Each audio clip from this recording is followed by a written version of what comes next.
2 hours later. Welcome po sa inyong lahat. Welcome po dito sa aking channel, Bright Mind PH. So, kung di ka pa naka-follow and subscribe, baka naman. Okay, so quick tutorial lamang po tayo para sa ating mga beloved teachers, syempre. So, end of school rights na naman. Ayan, syempre, nandun na naman yung gawaan ng iba't iba at napakaraming certificate. So, with that, itong Canva tutorial na to is for you.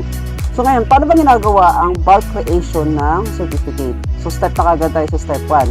Okay, for step 1, you need to create your own certificate. Now, kung meron na kayong sariling template for certificate, kung kahit anong klaseng certificate na yun, gamitin mo yan, then you are going to upload that certificate sa Canva. Okay, lalagay mo ngayon sa Canva. Now, in this case, for example, tapos na akong gumawa ng certificate. So, step 1, tandaan, create your own certificate muna. Next, step 2, head over to Excel. Now, anong gagawin natin dito sa Excel? You are now going to input all data na kailangan mo sa iyong certificate. So, nabigyan ko dito ng ilang example. So, meron akong student's name, meron din akong LRN, principal, and the advisor. So, typical example lang po yan ng mga ini-input natin sa certificate, diba? So, for example, ito, meron akong random names. By the way, this one is random ginawa. Hindi po yan mga bata or kahit ano pa man, no? Okay, random names po yan. Now, itong mga pangalan na to, yan yung example name ng mga student na gusto natin ilagay sa certificate. Then, of course, their LRN. Ayan. Yung mga yan. Then, of course, the school principal. For example, Jason De La Cruz. And for the advisor, Bright Mind PH. So, example lamang, yan po yung mga data na ilalagay natin. Now, once done, kapag tapos ka nang gumawa ng data, you are na going to save this one. Huwag nyo po bastang pipindutin yung Control S then Enter kasi may gagawin pa po kayo. Okay, next step. After gumawa ng certificate, template, after mag-input ng data, saving now tayo. Now, once you save your data ng iyong certificate, always head over to Save As Type muna. Okay, medyo kakaiba lang pag-save dito. Importante po ito ha. Importante po ito. Okay, Save As Type. Ayan, yan. Yung nakikita nyo dyan. Hanapin nyo yan. Save As Type. Then, look for CSV, UTF, deleted. So, kiklik nyo yan. Okay, hanapin nyo ngayon dito kung nasaan si CSV, UTF, deleted. Ayan. Yan po ang pipindutin ninyo. Wag na wag po kayong magkakamali dyan or else, hindi po mare-recognize ni Canva yung ginawa ninyong data. Okay, once done, click that one, then save po ninyo kung saan nyo gustong i-save yung data.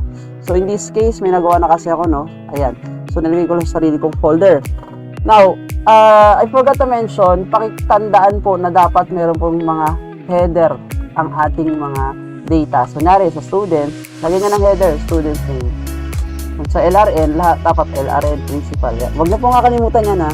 Okay, now, once done, tapos na tayo mag-input, tapos na tayo mag-save, balik tayo ngayon sa Canva. Okay, ngayon, dito sa Canva, dito na ngayon mag-start ang magic. Okay?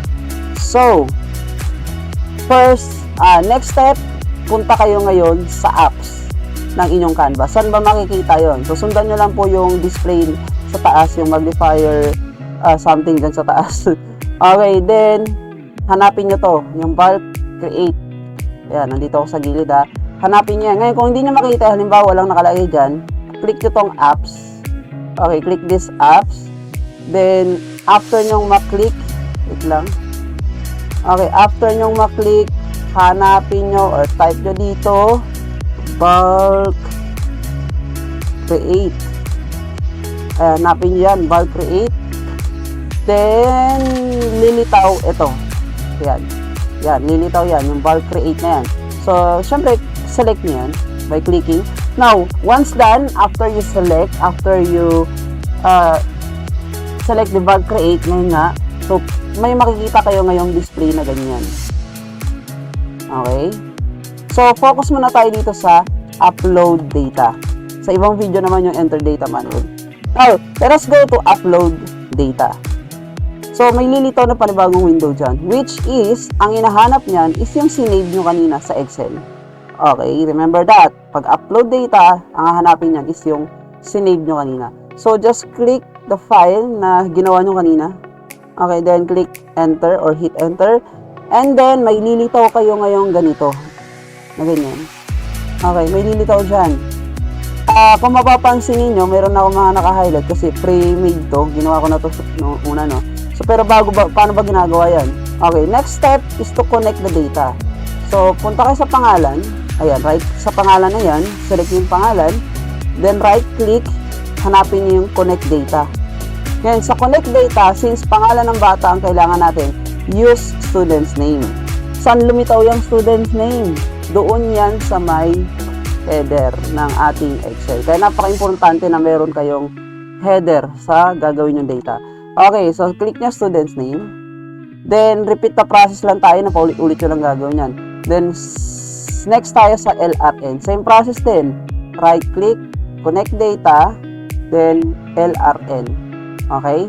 Next, dito tayo. Same process pa rin. Right-click, connect data, then principal.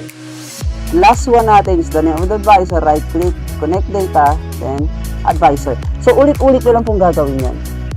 Okay? So, make sure lang po, once na na-connect na yung data, dapat may lilitaw na mga ganyan. Mga tag sa taas. Okay? Then also, dapat lahat na nandito is mag-highlights. Meaning to say, it is an indication na all data are connected. Now, once done, syempre, head over here, click ninyo continue. So, preview to kung ilang certificate ang magagawa. In this case, 4. Kasi 4 lang naman ang ginawa nating pangalan. So, we are expecting na 4 certificate ang magagawa. Okay, hindi lang po yan 4 depende, maging 50, 61. Depende po yan sa in-input ng data sa Excel kanina. Okay, then once done, click generate for designs. So, we'll just wait for the designs. Then, after that, may mapupunta kayo sa panibagong window. So, makikita nyo ngayon dyan, no? Mark Angelo de la Cruz. Yeah, that's one. So, susunod naman, ayun yung LRN niya, 911. Then, so, susunod naman is Jasmine May Santos. And then, LRN, yung pangalan. Ang advisor, principal, yan. John Ray Bautista and Ramirez. So, verify natin kung tama ba, no? Kuha tayo ng isang pangalan. Kunyari si John Ray Bautista. Andyan yung pangalan niya. Ang LRN niya, ang dulo ay 913. Check natin. John Ray Bautista, LRN 913. Ayan. So, correct po yan. Siyempre, tamang-tama yan. Baka Canva yan. Diba? Okay, so, ayun. Ganun lang kadali gumawa ng bulk create. Diba? So, siyempre, once done, punta kayo sa share. Then, click nyo ngayon downloads. Then, kung gusto nyo ang 4 sila. Ayan. Select all lang. Select all. Kung gusto mo naman page 2 lang, select mo page 2. Ayan. So, in this case, since sabay-sabay yan, select all mo na agad. Then, click done. Okay, then, click download. Then, papasok na ngayon, mada-download na ngayon yan as your own certificate. So, apat na files po yan. Pero magiging ano yan, WinRAR, magiging zip files po yan, which is sa next video naman natin i-explain na. Okay, so ayun lang po. Ganun lang kadali gumawa ng bulk creation ng ating Canva. So, ayun, maraming salamat po sa panonood and see you sa next video.